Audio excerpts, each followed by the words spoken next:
Les textes. Alors, voilà. Camille Fabre, roman d'un homme qui voulut vivre et comprendre la Troisième République. Édition de Chanta. Ça, c'est pour vous, monsieur. C'est la remise des prix. Ça, c'est pour toi. Voilà. Alors, vous avez des petits sacs pour les mettre. Il y en a un pour Esther et un pour moi. Et alors, ça, Vladia, on les emmène précieusement, n'est-ce pas, en voyage avec nous.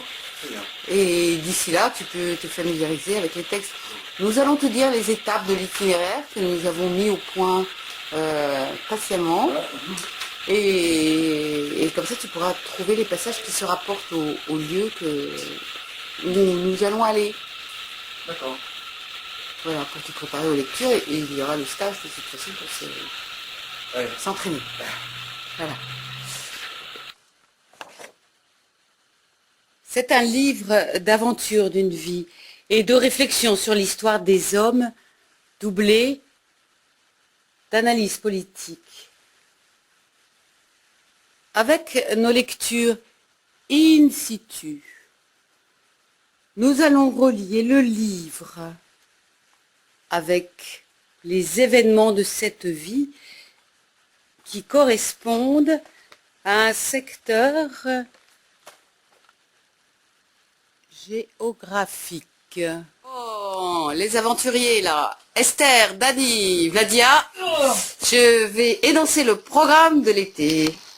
Alors, du 1er au 4 août, nous allons à Champtain pour un stage de lecture et vous entraîner à lire les textes que vous lirez dans les lieux que nous avons sélectionnés. D'accord, du 1er au 4 août.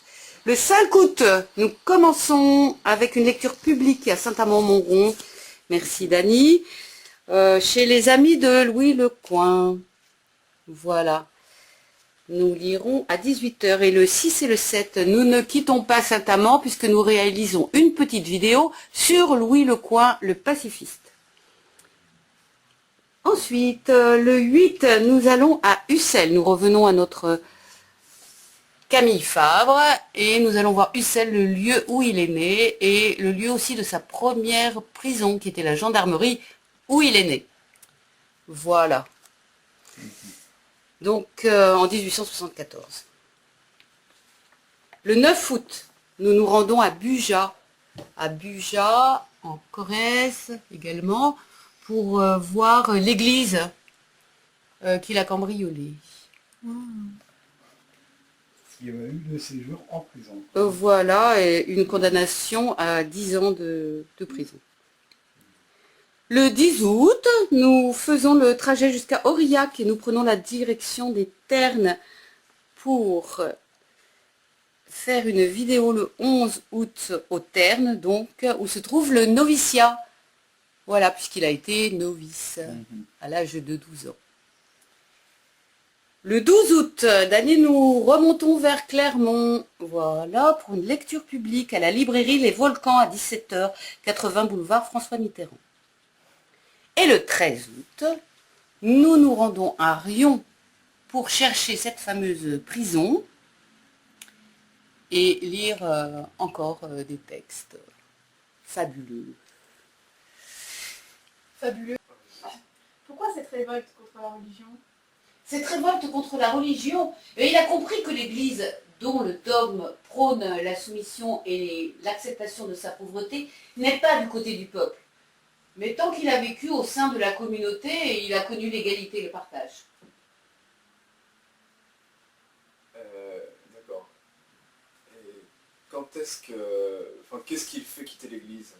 Ce qui lui fait quitter l'église, c'est sa sexualité qu'il découvre avec l'adolescence. Il ne supporte pas, il n'accepte pas que la religion s'oppose aux fonctions naturelles du corps.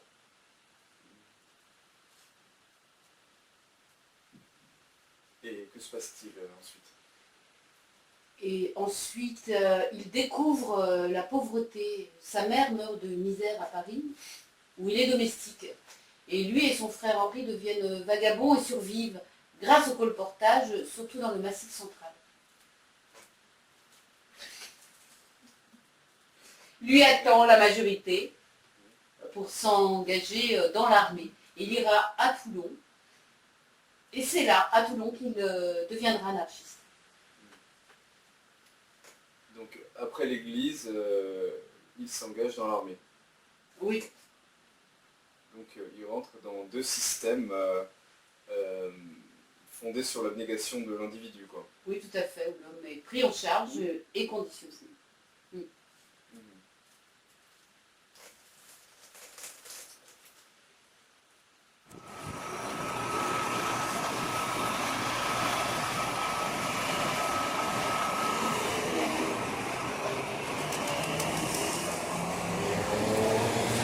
Depuis ma puberté, et surtout maintenant que ma virilité s'affermissait, une longue lutte contre les exigences génétiques, tantôt contenues, tantôt débordantes, s'était sourdement déroulée. Il se serait pu que, attelé à un travail plus abordant, plus absorbant ou plus pénible, cette lutte ait perdu de son acuité. Il en eût peut-être été ainsi si mes pensées, plus mystiques, avaient été plus complètement accaparées par la contemplation religieuse. Je n'en sais rien. La foi, si précocement et si méthodiquement inculquée, ne m'empêchait pas d'être un garçon qui ne perd de vue ni la terre qu'il foule, ni les hommes. Toutefois, je ne les voyais encore qu'à travers la prison religieuse. Il n'empêche que c'était avec ma complexion que j'avais à me débattre, selon la sincérité de mon tempérament, mon vœu de chasteté et l'ardeur sexuelle qui me travaillait. Ce 5 septembre 1897, je fuyais la vie militaire.